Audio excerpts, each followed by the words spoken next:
تو چوتھی چیز جو فضائل کے حوالے سے ہم سنتے رہتے ہیں، ان کو جلدی سے دہرا دیتا ہوں تاکہ یاد دہانی کے لیے، کہ پہلے تکبیرات ہم پڑھنی ہیں۔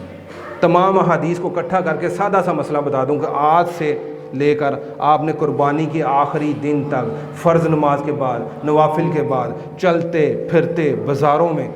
میں نکلیں، صحابہ کی سنت پر عمل کریں، اونچی اونچی آواز میں تکبیرات کہیں۔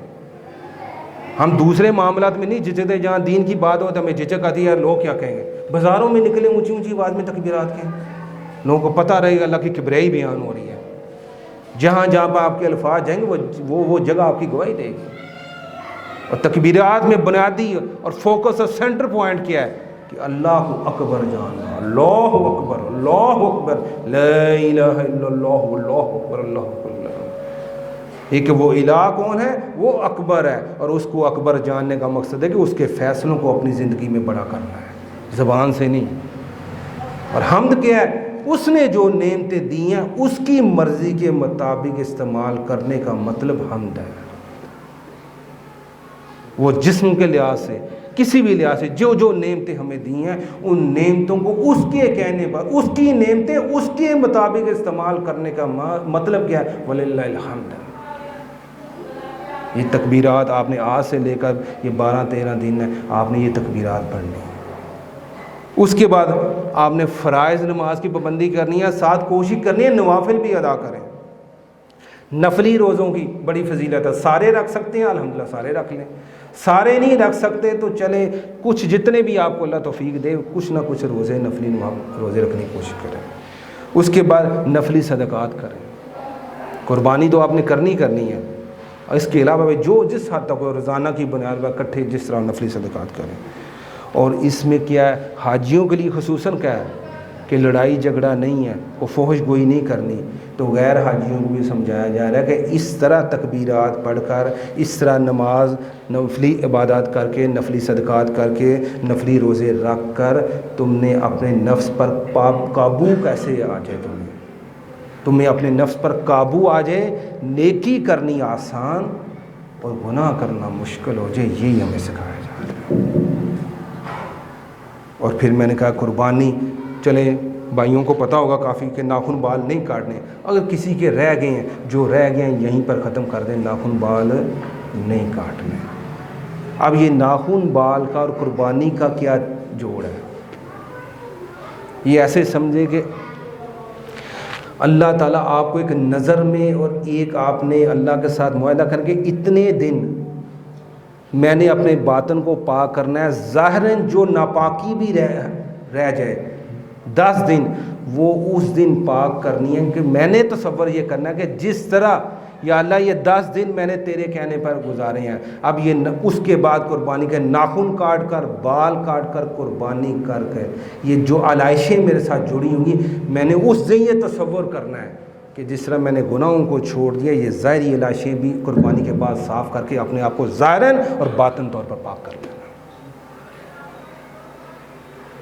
اگر ہم اس فلسفے اور حکمت کے تحت ان دنوں کو گزاریں، ان کے پیچھے اللہ تعالیٰ ہمیں کیا بات سمجھانا چاہتے ہیں اس کو سمجھ لیں، تو میرے خیال میں حاجی تو جائے گئے ہیں، اللہ تعالیٰ ان کا قبول کرے، وہ تو آئیں گے، وہ جب آئیں تو آپ کو بھی بدلا ہوا محسوس کریں،